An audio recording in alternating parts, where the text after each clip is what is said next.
कि आप सभी लोग जानते हैं कि मैंने कुसुम लता यानी कि कानपुर की दबंग छोरी के ऊपर एफआईआर किया था। मैंने आप लोगों से बोला था, ठीक है। तो मैं गोरखनाथ थाने में एसएचओ साहब से मेरे पिताजी बात किए थे। तो एसएचओ साहब मेरे पास फोन किए, बोले बेटा बताओ बात क्या है। तो मैंने उनको सारी बात बताई कि सर ये मालती चौहान के बारे में मैंने सब कुछ बताया और विष्णु के बारे में मैंने सब कुछ बताया। उसके बाद से उन्होंने बोला कि बेटा एक काम करो, तुम पहले उसको समझाओ। तो फिर उन्होंने हमारे जान पहचान के एक वकील हैं गोरखनाथ के, उनसे उन्होंने फोन करवाया। तो वकील को ये धमकी दे रही थी वीडियो उनकी रिकॉर्डिंग वायरल करने के लिए। तो सुनो कानपुर की दबंग छोरी, ये वीडियो तुम्हारे लिए है और हमारे लिए। सुनो, हमारे लिए कोई भी काम मुश्किल नहीं है, ठीक है ना। तुम आराम से सुधर जाओगी। इसके बाद अगर जो तुम मेरा नाम ली या फिर मेरे बारे में कुछ बोली तो तुमको एक थाने में नहीं 100 थाने में ना दौड़ा दी ना, तो असल बाप की बेटी नहीं हूँ। तुम्हारे बच्चे का मुंह देख के मैं छोड़ी हूँ तुमको, बस समझवाई हूँ। तो तुम उस वकील को भी धमकी दियो। और एसएचओ साहब से मेरी बात हुई है, अभी हुई है, इतनी टाइम हुई है।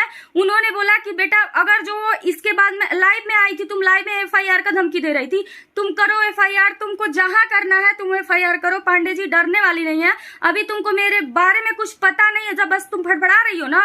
और तुम्हारा सबसे बड़ी गलती तुम्हारी ये है कि तुमने मालती के पिताजी का नाम लिया है, और जबकि मैंने मालती के पिताजी का प्रूफ भी रख लिया है कि मालती के पिताजी तुमसे कुछ भी नहीं बोले हैं। तुम झूठ बोली हो एक वीडियो में, वो वीडियो भी तुम डिलीट कर दियो, लेकिन मेरे पास वो वीडियो तुम्हारी पड़ी हुई है। तुमने बोला था कि मालती के पिताजी को ज्योति पांडे फोन करके धमकी दे रही हैं।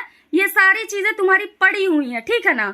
तो उसके अकॉर्डिंग तुमको क्या होगा तुम खुद नहीं जानती हो, और मालती के पिताजी को स्वयं आना पड़ेगा इसकी गवाही देने के लिए, और शांति चौहान को भी आना पड़ेगा, क्योंकि मेरा नंबर तुमको शांति चौहान ही दी है। ये बात सत्य है, तुम अपने मुंह से खुद बोकरी हो और इसका रिकॉर्डिंग भी मेरे पास है, ठीक है।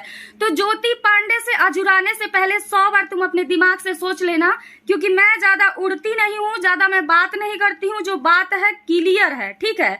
इसके बाद मैं तुमको ना कुछ बोलूंगी ना कुछ कहूंगी। जो हाल तुम्हारा करूंगी ना पूरी पब्लिक देखेगी और तुम्हारा चैनल भी नहीं रहेगा। इतना तुम याद रख लेना, ठीक है ना।